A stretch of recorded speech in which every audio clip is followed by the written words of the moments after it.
safety was at risk more than it was being in the UK. They pulled me out the car trying to search me. I was like, I don't consent to no search. They didn't even told me why you're arresting me. I won't lie to you.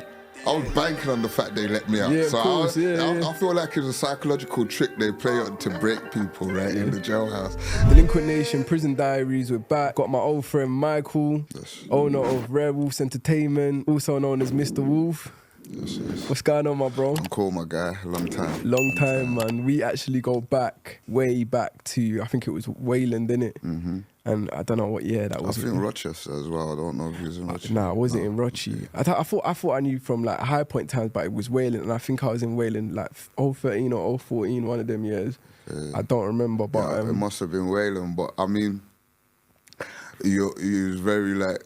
No, you go across a lot of people, but you're someone that I always remembered, you know what I mean? Nah, come on, man. Yeah. I appreciate that. And the same with you, man, you know? Bro, there's some people in prison, like you meet a lot of people in prison, but there's some people that you actually connect with. You're like, you know, this person, he's a real person, you know, and he's got a good heart, and, you know, there's only a set amount of people that man can really, you know, say that to or say that about. I know you've been to prison a few times, yeah. It started off around 06. I got into the drug game. I was importing Class A. You know, I transitioned from that into like hard food, like selling pebbles and stuff like that. So, you know, if you want something done, it's best done by yourself. They caught me on the wrong day on the M11 going to Harlow. I was out in Bishop Stortford areas. So then I think that was my third sentence. So when I got arrested, when I went to court, they tried to give me an IPP, but thank God for the judge, he threw it out on the first day of my court case. I ended up getting 7 years, 9 months for which is still very 2 hefty. G-packs, you know what I mean? Still quite hefty, because what's that, 200 peps or something like that? Yeah, something like that. And they didn't even catch it on me. So it was like, from the handful of people that was around me in my operation, at least one of them gave me up. Could you tell us about your household, how you grew up? I grew up in Hackney, but I'm Nigerian, you know. So the household is kind of like strict, but we're still free in certain aspects to do what we want. So growing up in London is like, you know, following social norms. Everyone was doing everything that everyone else was doing in a sense. So if it was robbing, we're robbing. Depends on your circle. So coming out of maybe Hackney into Plaistow, my mum was getting scared. They sent me to Nigeria a couple of times, but I couldn't really live out there because I kept getting ill. So every time I kept coming back to the UK, I kept getting in trouble. They sent me to America. Well, my dad said that if I stay in America, I have a dead in jail. So they took me back to Nigeria. And then, you know, with the Nigerian lifestyle, it's like, as much as there's a lot of discipline, there's a lot of corruption, there's a lot of illegal movements. You know, we like to have fun, we like to make money. So I got into that lifestyle. And even though my parents tried to reform me, I feel like I did learn certain aspects of like being a better person, but I guess it led me into a different side of crime that I wasn't into. You know, and that's when I got into drugs and smuggling cocaine and stuff like that. It's interesting you said that, yeah. Sorry to cut you, bro, because, you know, I had an interview with a girl. I'm not sure if it's going to be out at the time of this interview or if it's going to come out afterwards, but big up Noel. She kind of went through a similar thing, like where her parents, because of her misbehaviour over here, her parents sent her back to Somalia, then I think it was Kenya, but they also sent her to America, Canada, and all these places to try and pattern her up, basically. Can you talk a bit about that? Like, why do parents send you back home for your behaviour? I can only talk on myself, innit? So I feel like I was misunderstood growing up. It's hard to especially in, I don't know, within Nigerian households, you can't really be yourself in certain aspects. Like, there's that discipline, that natural, like even you're older, it is like, are you mad? Shut up there type attitude. So even if you had an opinion or you had a thought process, it's always weighed down in them type certain households. So if I was intelligent in certain aspects, they wouldn't be able to find it because they only want you to go on one directive, their directive. So I wouldn't be able to, if I was a good drawer, for instance, I was a good artist at the time, they wouldn't pick up on that because they just want you to do maths, English, and become a doctor, academical stuff, which is all cool. But I might have been the best architect or drawer if they paid attention, you know what I mean? And I feel like when you go, I mean, crime is crime, innit? I was getting in trouble, and it's like, the only way they felt they could deal with that is to send me off to someone else, which I feel is like, as a bigger man now, is relinquishing your responsibilities to something else. And the safety, I mean, going back to Nigeria is all good, but my safety was at risk more than it was being in the UK. Do you understand? But they wouldn't know that. They don't know the traverses I had to go through just to survive. And because I'm a very independent person, I end up finding myself in very precarious places, you know what I mean? Messing around. Not how we are, innit? We're not scared. Well, we tend not to be scared at certain times when we're younger, and we just end up in worse situations. So when they made the decision to ship me to Nigeria, it was a good thought process, I get it, but the structures and the things to follow up, they never really put in place. So I like it at the same time because it made me who I am now, but I believe there could have been different ways of dealing with my situation. Yeah, I totally hear that, man. I hear both sides, I guess, man. I've got my other brethren, he's Nigerian. Shout out Flits, Free Flips, man. And he was like, when he was in Nigeria, that there were no gangs, there were no, like, he wasn't involved in, well, when he was younger, or probably where he was, And there's a different concept of gang. And he was like, the first time he come over to England and he got stabbed 13 times, you know, and he was like, the whole, like, he got involved in the gang and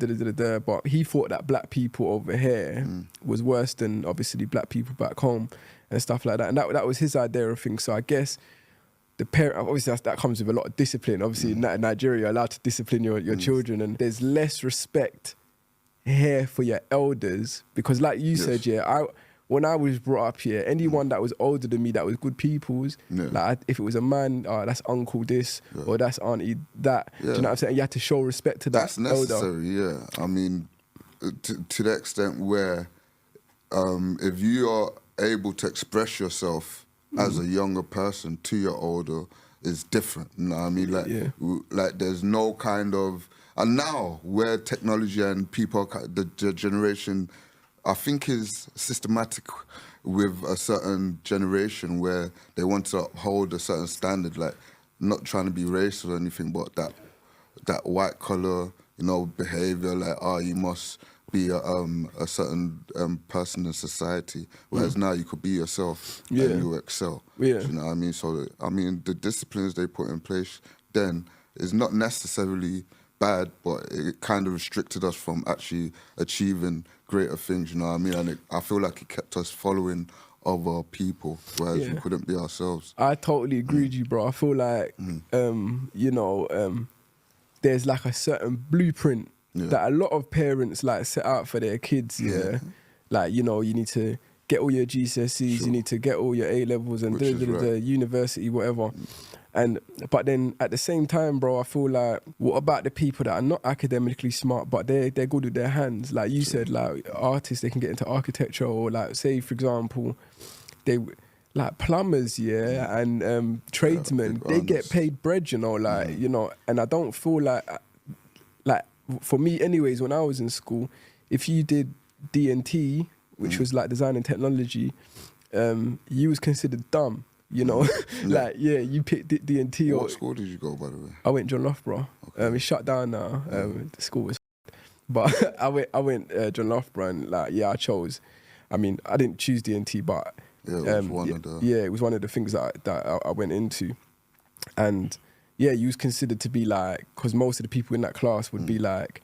It seemed more easier, innit, of a class to be. It's like doing drama. Kind of thing, or music. But then, as you said, with like technology moving on, you know, these things, you can actually earn a good wage out of these things now, and you can, you know. But at the time, it was kind of frowned upon. So like, Well, I'll give you a bit of my mindset when I was younger. I always wanted to get into biofuels. So when they did send me to Nigeria, right, I see a leaflet outside one of my houses, and it was talking about biofuels and and it says turning decomposed waste into biofuels. And opposite my house, we had a big waste field, right? So I was like, damn, this is 1 + 1 makes 2. This makes sense. And then I remember running it to my stepdad or someone, and he said, if I do something like that, they'll kill me in a place like Nigeria. So that's kind of where I'm getting at. Where you use blocks. Like, and to say I'll come back to England with that energy and the idea. And they say in books, which I didn't know at the time, but you have to break a bigger goal into smaller goals. Yeah. And then I said, let me get into because I'm into gemstones as well. My dad's a miner. So I said, let me try hustle some gemstones, and then I'll be able to use that money to build on that concept of the biofuels. And then I feel like my society or my environment or the people I'm around kind of degraded my intelligence, but I end up selling drugs, getting further away from that big idea more and more. But now, I mean, Nigeria is a lit place to be, in it. It's like if you could build infrastructure and bring back what we've learned here, is dope. But I feel like the process is to get to that point. By the time, you know, like if you ain't got the right things in place, the right mindset, you will never get there. Yeah. And being like more, say, into like, I've wrote a book, I've done so many things, like being into gemstones. I feel like to get to them places now, I have to start within the mindset of my environment, of my peers, and then slowly build up to get to that stage. Because my previous sentences has afflicted me where I can't really do much in certain places, you know what I mean? I have to build again and work towards it. But say 10, 20 years ago, if I was guided and worked alongside, like even with the gemstones, like I was trying to do a accredited jewelry professional, but the course was like $3,000. So I was like, how am I going to get $3,000? Uncle's not giving me $3,000. My local drug dealers give me like $50 and say, go flip that. So it's like, you just weighed it up. If I'm making any sense, you know what I mean? No, you totally making sense, bro. Yeah. I think like a lot of people don't really understand it, but I feel like people that don't understand it is just not from that lifestyle, and they won't understand it. How did you get into that in the first place, like foundationally? So when I got back in UK in 2004, 2003, so I left to Nigeria 2002, come back 2004. The people I met out in Nigeria, there's all dabbling in certain things, right? So I didn't want to be robbing and stealing. Like I didn't want, like back in the day, that was kind of our thing. Like you just lick off, you know, you just licking off everything. You're just licking everything, and it's like I don't want to be a licker. I don't want to live that life, you know. What other alternatives are there? So one day, the group that I was around, the pack that I was around at the time, we was out in Stratford, Focus. Big up to them man there, Focus days. Yeah. It was lit because we had a good team, but we didn't have no guidance. Yeah. So just to talk quickly, one night they was all like, they want to go rob one of the jean stores behind our spot in Maryland. If you know, you know. Yeah. So I was like, no. That's it felt petty to me. It's like I got bigger ideas, aspirations. Like I said, I feel like I'm dumbing myself down just because of the people I'm around. And then they done it. Whatever happened, I didn't join them. I was like that. And then while they was out, I must have called my uncle because I was like going through it mentally. I was like, damn, what can we do? Like how? Like I'm not trying to be a leader at the point, but I felt like someone needs to make a bigger decision. Like. Option for us. So I called my uncle that's out in that deals in coke in Nigeria, and he's like, yeah, if I got a passport, I should fly down. And just FYI, Scarface is the big influence for that decision. I was sitting there watching Scarface on VHS, and then the idea clicked in my head, like, cool uncle with the pluggy. Then that's how I kind of got into it. And then, I mean, we dabble on the roads little by little, but it's nothing as major as, like, that's when I fully, like, got into drugs. And he said, yeah, get your passport. So maybe a month or less later, I jumped on a plane to Nigeria. I met one of the main plugs, and so I was a mule, that's what they call it, but my uncle gave me the finesse of we're going to split the bread, which would have been like 40 grand or something like that. And yeah, like a fool, I jumped on it, I flew out there, done like a week, you know, and then I swallowed them. Oh, you swallowed them? It wasn't like, and then the plug himself on the last day is like, if I take back some bags with me, he will bust me, and anybody I bring, he'll bust me. I mean, I'm not a greedy guy. So when I got to the airport, I made the decision. When I got back to the UK, I see the bags that he was talking about, but I made the decision not to take them. Yeah. You understand? Because I had my agenda. I just wanted that certain piece, and then I'm going to make the transition. But then when we got back to the house, obviously, you know how most guys are, they're finesse, you know. My uncle, they're older than me, so after I got the bits out, and they gave me like 6K. But what I managed to do is like, we're all hustlers. I managed to make sure I'm okay.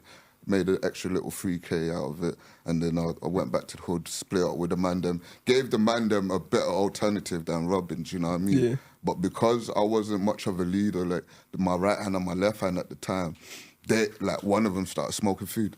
No way. Yeah, the only other one, like, he's back in Ghana. What, the now. food that you was grabbing? Yeah, so you never used to, like, I know he's a liquor man. He don't smoke.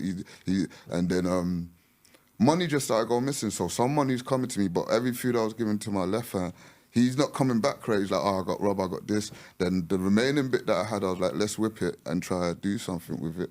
And then it just seemed like everyone started smoking around me. Like, it's crazy. Right, well, everyone just started smoking Yeah, like or majority of my closest ones is like their behaviours, everything started changing. But it's only now I'm older and I've reflected on it that I've kind of realised, right, and where they are now with their life. Yeah. Thank God one of them got deported to Nigeria before, to Ghana prior to that, like his life getting worse. But the other one, he's a full-blown smoker now. And like, I do feel responsible sometimes, but I was trying to create a better avenue, a quicker way out of the hood for us. But I mean, after that situation there, I mean, I made a bit of money, but the money started going low. Like the people around me are not pulling their weight. It's only me trying to do the most. You got to jump from the feds, the man them trying to rob you. There's all sorts of obstacles you have to face. And then I started smuggling again.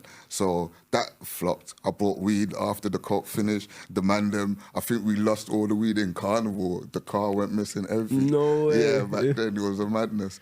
But, within the time, I mean, the timeline I'm talking about is like maybe 2006 before I went jail, 2005, 2006. And then, so I started smuggling again, but doing little trips to Amsterdam. Oh, so, going to Dam to get the pack and come back? Yeah, come back. So maybe 3 grand trips, half a kilo, 4 grand trips, just over half a kilo. And that one there, it was a little pocket money. Keep you surviving. And I'll be honest with you, I wanted to rob the plug. I wanted to run off on the plug. That's how I got arrested. And so you got a pack and you just wanted to... Yeah, so on my 3rd or 4th trip coming from Waterloo, going Waterloo to Down Minute, so he was on the train in the Eurostar. That's where it was at Waterloo at the time.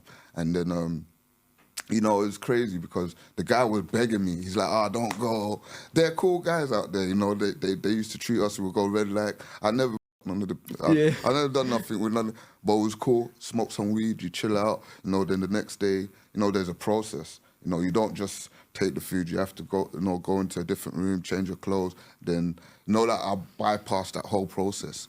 Like I just got the food. And just to be clear, so you change your clothes and that. What is that? Because they do that test on you. The swabs, yeah. The swabs and that. So basically, when you're in one room, you can't bring the same clothing, or you have to go have a shower, change up. Yeah. This is in your stomach now, and then you go on your train or your plane or wherever you go about your business. So for me, on that day, it was bait. I was moving reckless. Like I just done the thing, said I'm going, but the guy's begging me, said don't go, just chill. Yeah. Like, you don't have to do this, but because I was ignorant and it's not even that I was under some pressure at the time, and it's like. All the signs and the warning, I blanked it out. And then when I got back to the UK, Waterloo, it was nobody at the checkpoints, the customs people. Then just as I got to the gate, a customs pull out on me, said, can we see your passport? Can we see your ticket? So and then they done the swab thing. They found the traces on me. And then, at the time, I mean, my heart is very strong. Yeah. I don't think I was scared. I was like, because I always have in the back of my mind that if it happens, it happens. And when it happened, I think it was surreal. Yeah.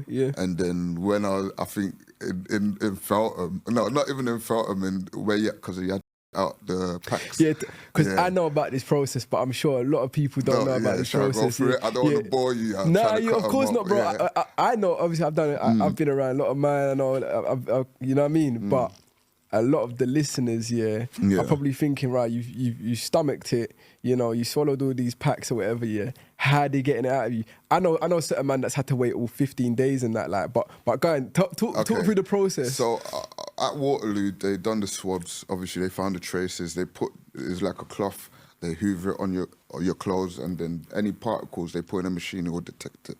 So when it detected, they said they have suspicion that I have drugs on my person. So I said, yeah, while I was out there, I was sniffing, I was in the club. He said, well, let's go to the hospital and determine that fact. I said, all right, cool.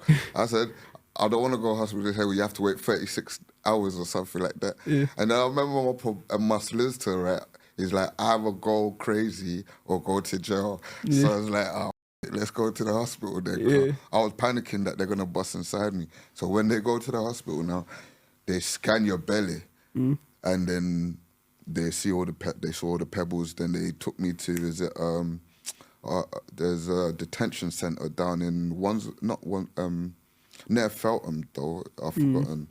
And then you sit on this big machine, they lock you in some room with a camera, and then every day until you shit everything out, there's a machine, you should sit on the top.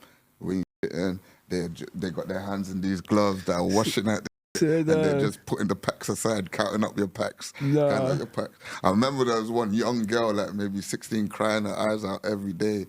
And that's how bad this game is, you know what I mean? Yeah. And because I literally, I remember hearing this when I was in jail. One of my brethren, he was like, yeah, he had to swallow all these packs, and then obviously, like, he was talking about this filtered toilet, like you have to sit on this toilet. Basically the toilet I'm talking about. Yeah, but he was just trying to refuse, you know. Yeah, no, the packs will blow up inside you. You don't want them into you too long. Yeah, that's true as well. But he was saying that he waited, like, I think it was just over 2 weeks. Like, I'm sure he said the 15 days, but he probably even longer than that. But he did not for such a long time because he didn't want.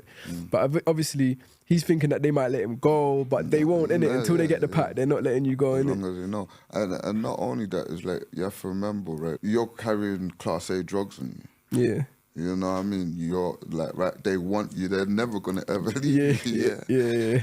I remember my solicitors, because I won't eat their food, I tried the same thing. I wouldn't eat. My solicitor brought me McDonald's, you know what I mean?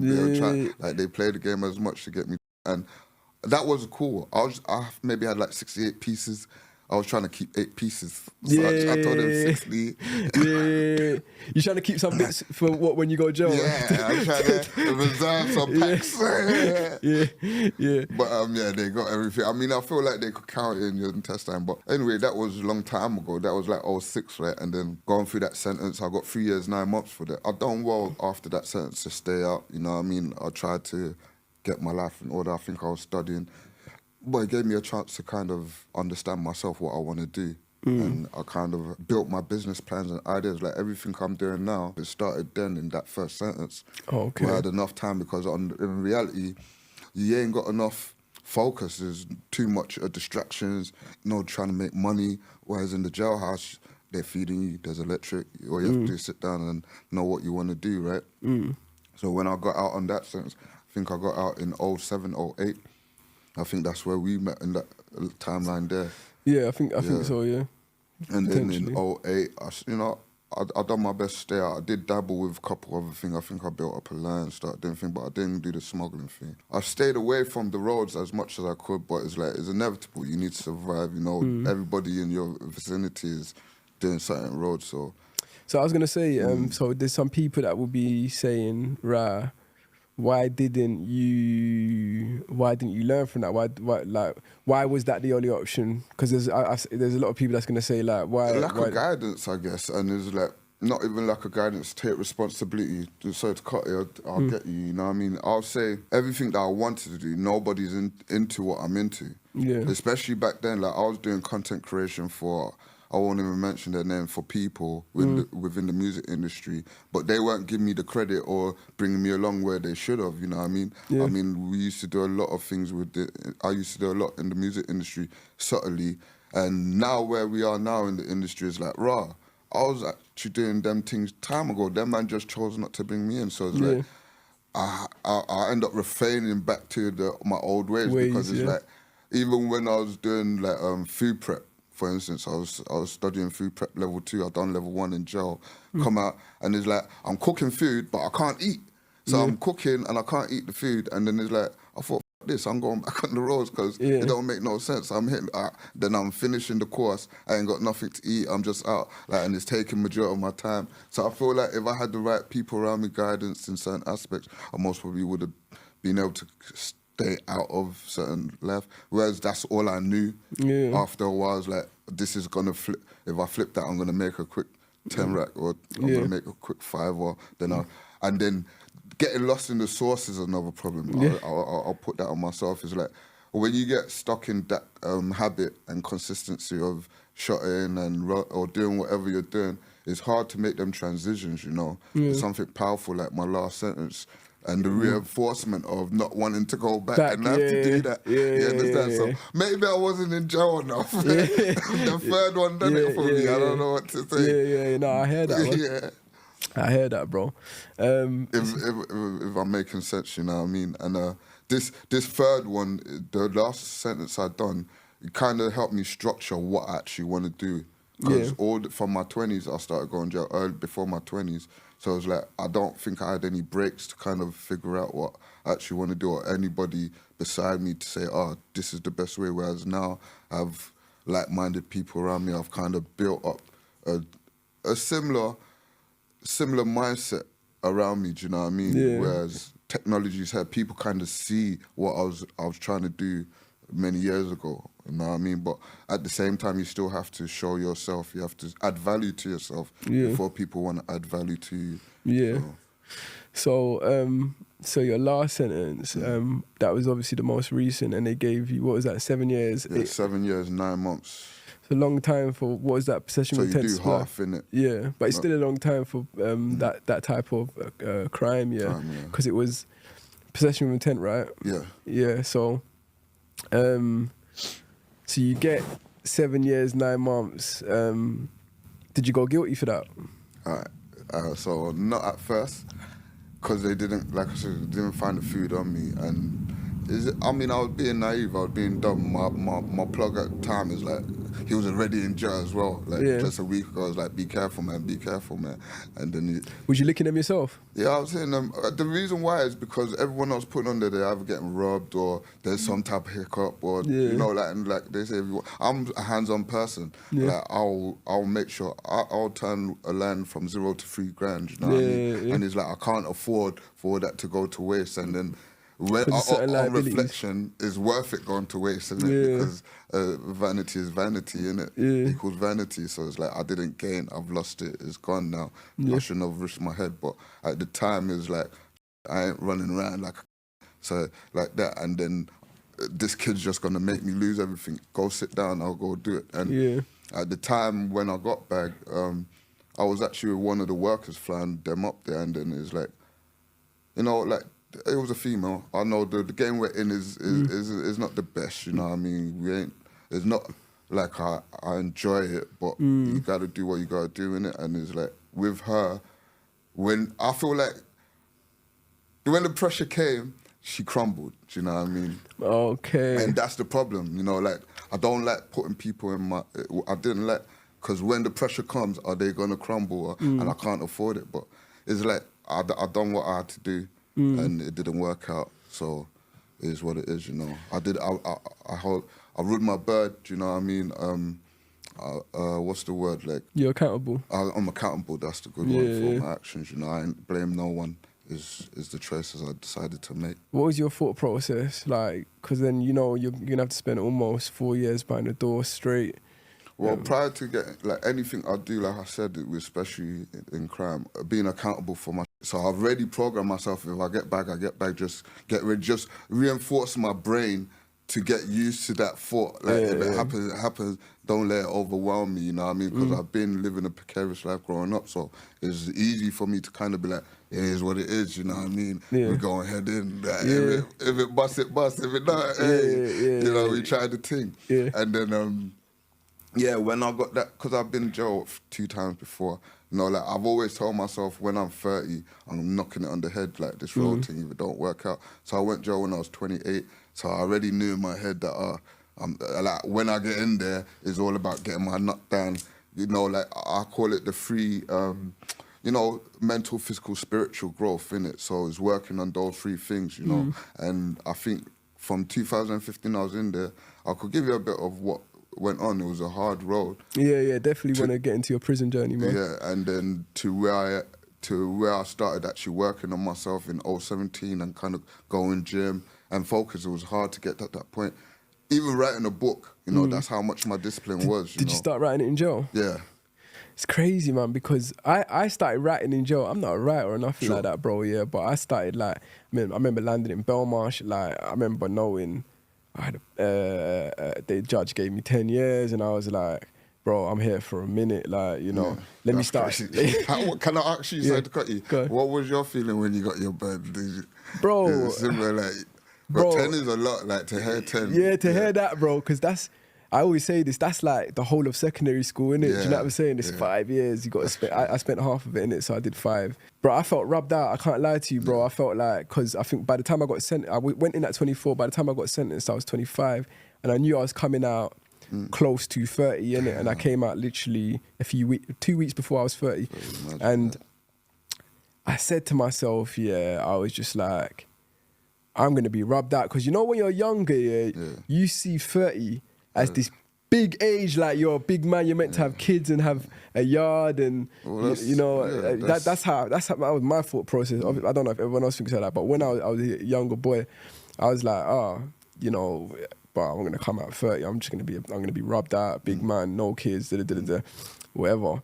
No, because we see our olders like out there, a lot of them that were like exactly. So it's probably that in the back of my head as well, 100%. Yeah, I'm on the same thing. And then obviously was I in a relationship? I think I was in a relationship at the time. There was that, and then there was obviously my grandma. Obviously, I was raised by my grandma. She was getting older, and I was thinking to myself, I hope she can hang on until I come out, and things like this.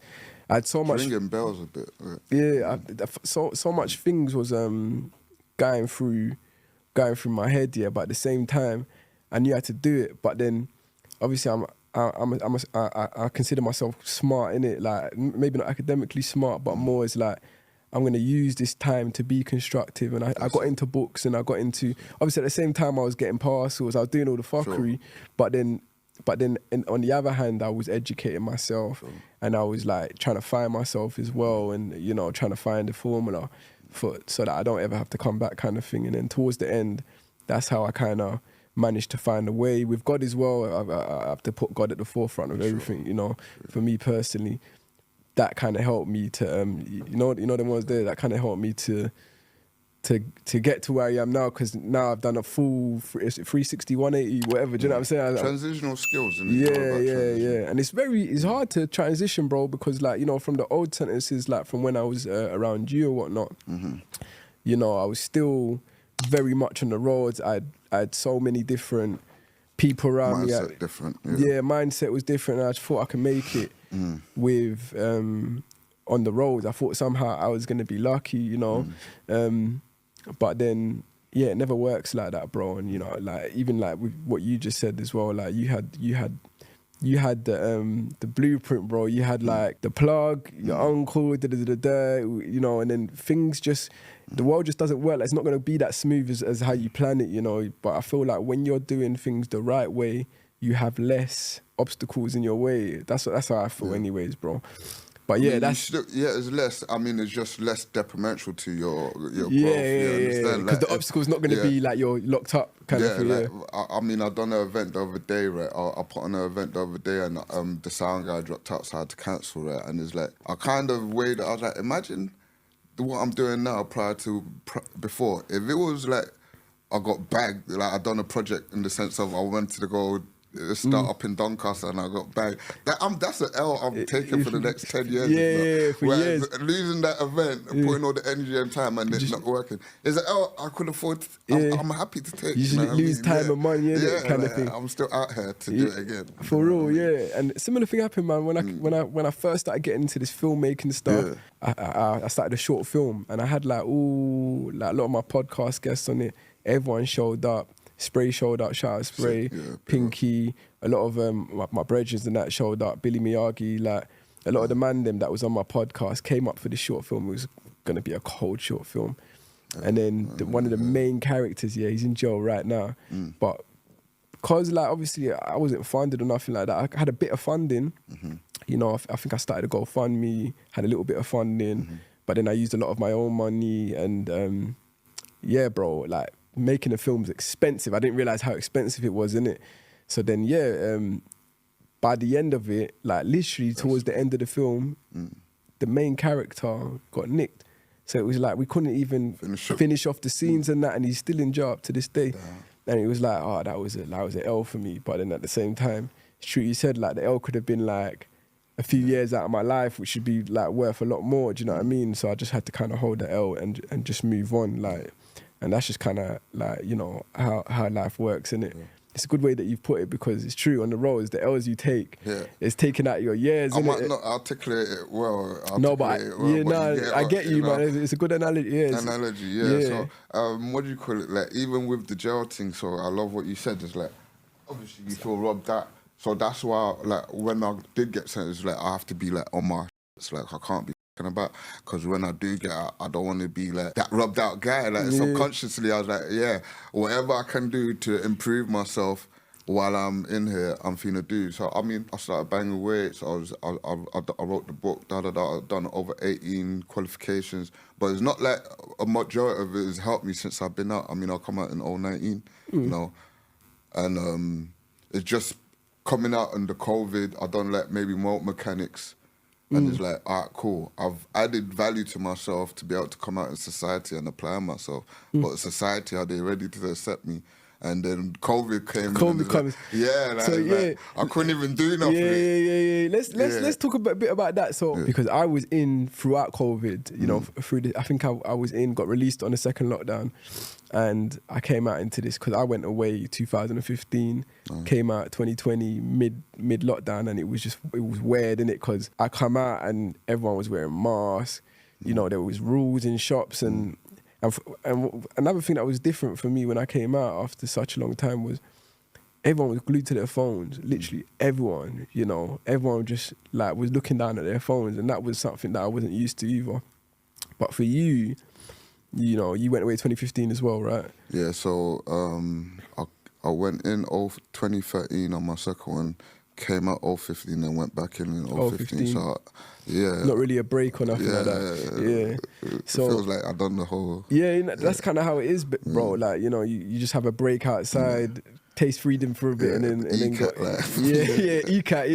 Yeah, bro. You've come out now, and then what is this when they first? Oh yeah, you come out just before they did the first lockdown. Yeah. How was that like for you, bro? Because I mean, big up 1010.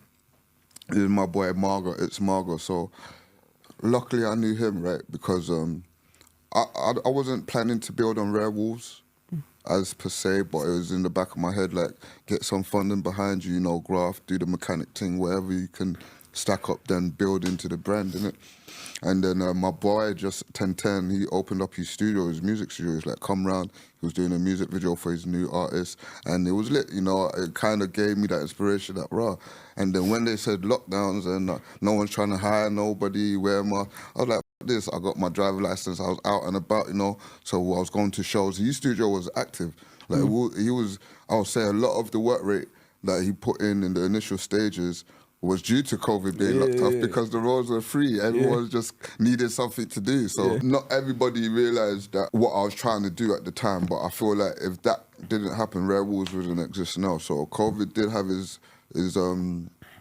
good things, you know. I mean, like, I did want to get into mechanics and that, but building on my brand, building on your own business is always worth than working for another man. So I didn't mind having that free time to myself to work on myself and the things I actually want to do. Like, even with the jewellery, I started building on that, like, say, within the industry, like going to Hatton Gardens, meeting people, networking, whereas, like, if COVID wasn't there, I most probably would have been in a different journey, do you know what I mean? Yeah, I can hear that in the sense where when it's all about getting the positive out of a negative situation, same out of, like, being in jail. 100%, yeah, and the same thing was for me, really, because, you know, when I started Delinquent Nation, I started while I was in jail, and I was getting, I think I got more viewers because of COVID, because everyone was inside, everyone watching YouTube, innit? Do you know what I'm saying? So COVID can have its positive and negative effects.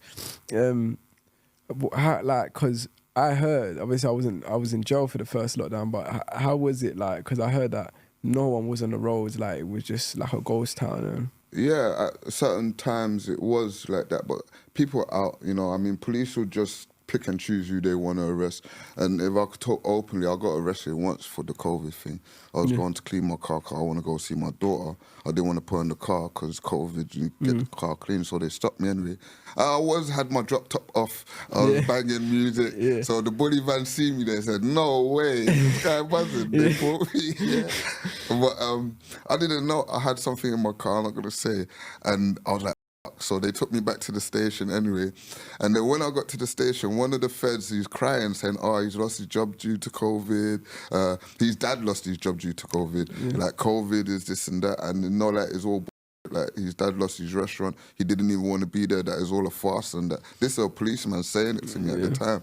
So that reinforced the thought in my head, like, so I don't think I paid attention to what was really going on. I was just in my own world. I was the way I was, it was lit. Well, most of the times, you know what I mean.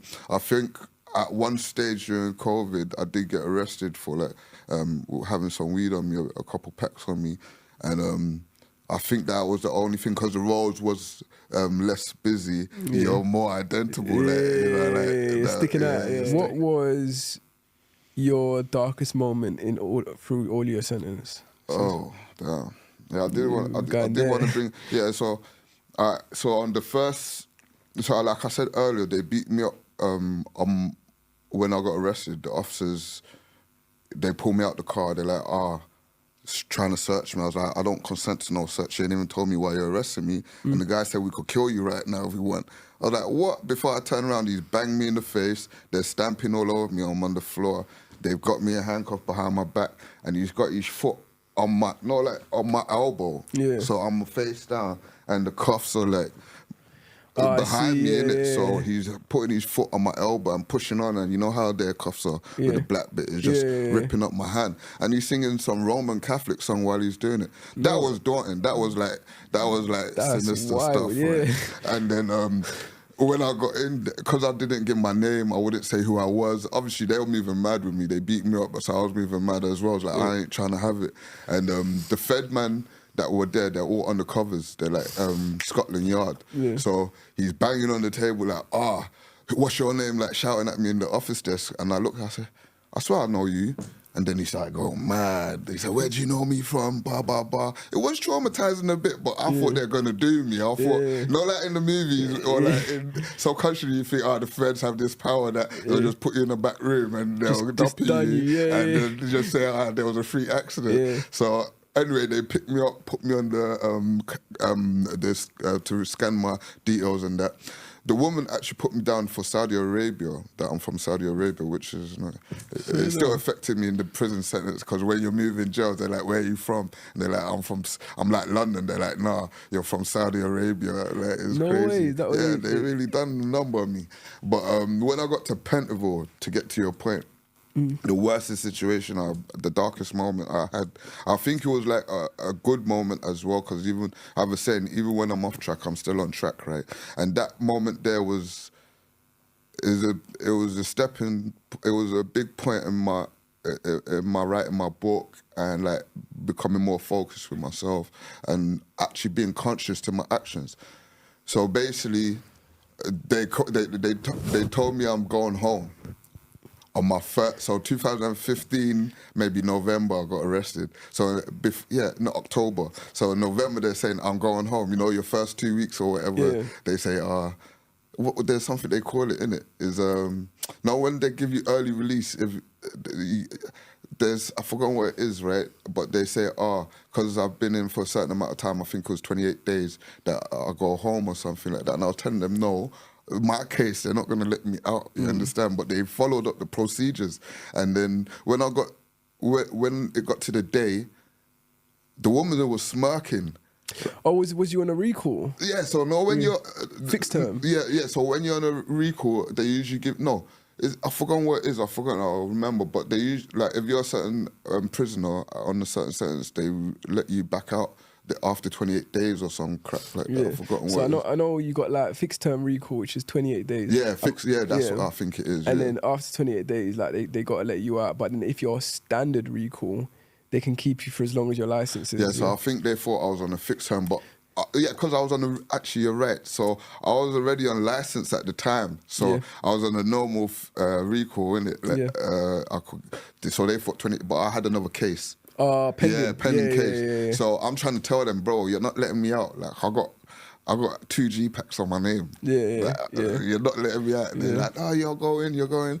So the anxiety it was the worstest feeling ever from Wednesday to the next Monday, if they're gonna let me out or not. And they're adamant that I'm going home, and I know if I won't lie to you.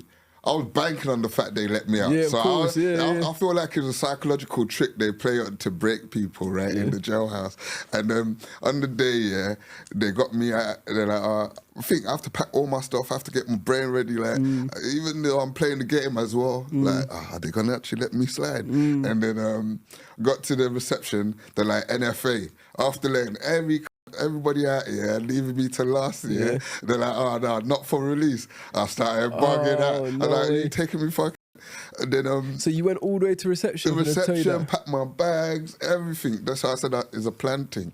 This is like psychological. They're trying to break you down psychologically. You know what I mean? Yeah.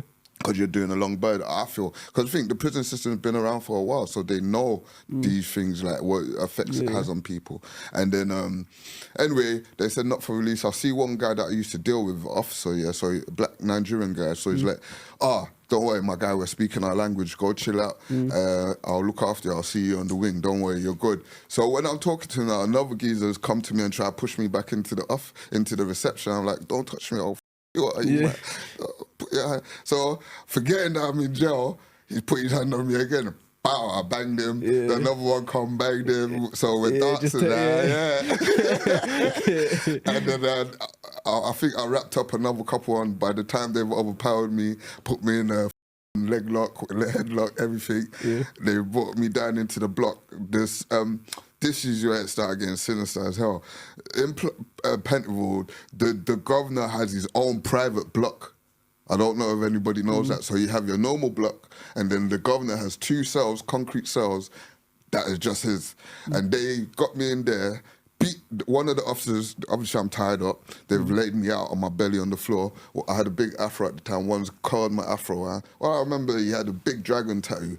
Bam, whacking my face and smacking my face on the ground, on the concrete. So they're trying to knock me out. They beat the shit maybe for 10 minutes doing that, bam, bam, but I'm not knocking out. So they've stripped my clothes off, you know, with that, they got that red knife the red thing, they stripped me naked.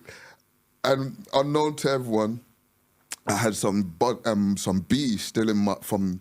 The Fed man didn't bag all my food. I still had some in my thing, so I put in my balls, hoping I could leave with it. I should have left it with the guy in the cell, but I was hoping that would, I'll make a little change while I hit the road, hopefully, you know what I mean, if not in the jailhouse. So anyway, they're beating the shit out of me, took my clothes off, locked me in the cell. They got AC, they got fans inside the cells, turn it up all the way to freezing cold, and then maybe... they got these padded jumpers. So threw one of those and left me in there for like maybe a couple of hours. Thank God to this Nigerian woman, God bless her. So she come to me speaking in our language saying, if you're not careful, they're coming to kill you. They've just broke some guy's arm upstairs, right? I was like, what the I don't care, let's go. And then, true to her word, 5 minutes later, there's like 12 officers at the gate, at the door, said, Mr. Alternate, Michael, do you want to go or are you ready to cool down? And obviously I got blood all over my face. I'm finished, they fucked me up. I'm done. So I was like, no, this, I'm done. Like, let's just call it quits. Like, so they put me in the cell full of piss, cockroaches, everything. So the next day, because the governor walked through, the walking governor, innit? I think after a week or so, I had to beg him, like, yo, move me out of the cell, man. I got cuts all over my face, da-da-da. So he put me in, there's like a normal cell with normal windows and a bunk bed. So he put me in there. No, black brother, he's sympathetic. He knows what they done, I could tell in his eyes he's upset. Like, and he put me in that cell. And the remorse he had for me, everyone think I'm just moving mad. Like, it's like, they fucked me up. Like, psychologically, they try me up, and then physically they know I'm gonna move mad. Yeah. They know, they see, yeah. So it's all a planting. This was planned, and then anyway, when I was in that cell, that's where like everything started. So I was reading some book, I've forgotten the name, and it kind of gave me like more lucid dreams. So like when you're bored on your own, you end up doing push-ups, reading, keeping yourself occupied, innit? So those were the things that keep me occupied. And then that dream, one dream that I had one day is the book that I end up writing, do you know what I mean? So it had its good... If I didn't go through that, I wouldn't have wrote the book that I wrote. I wouldn't have had the disciplines that I have now. So there was positives and negatives to that situation. Do you know what I mean? And from the dream, I'll say that was in 15 December. I wrote the book in 17, so that dream was very powerful, where I still had it vivid in my memory. You know what I mean? Have you published the book or? No, it's still written up. So basically, what I thought I'll do is coming out of jail is kind of observe, understand, because I've been away for a while. Trends are changing, people are changing, demographic changing, like things are changing quickly. Social media, people's attention span is less than, so I have to kind of hit the criteria of the psychology of the human race. Just to get, if I want to, because the book is maybe set in the early 2000s. So the concepts, the wordings, everything's changed from people. So I want everyone to be able to relate with it, not just people set in my timeline, people in the further, and kind of apply things that, because of the way the world is now, is like inspire people through the book as well. Like, you know, like little things we're talking about now, when they hear, they say, "Rah, it's true. Let me fix up and focus on." Do you know what I mean? Like, because the trials and tribulations, basically, of doing stuff, you know what I mean? Let's get on to now, like what you're doing now. Cause I know you're doing loads of stuff. I know you're in uni now and things like this. Talk to me, maybe first, how you fully made the transition and decided never to go back. And then tell me about what you're actually doing now, like all the things that you're doing now. Well... for people that are wondering, there's this mask on the table. We're gonna talk about that. People are probably thinking, "What's this? Why is there a mask on the table?" It's for a brand appeal, you know. Werewolves Entertainment was like 15 years in the making, 4 years in reality. So I had these kids that wanted to do music so much, and I was around them. I was like, we were in the same hostel at the time, so we come up with the name Werewolves. It was Werewolves Inc. at the time. Like, coming out of jail now, it's like knowing that, having my business ideas written up is like I said, COVID kind of pushed me.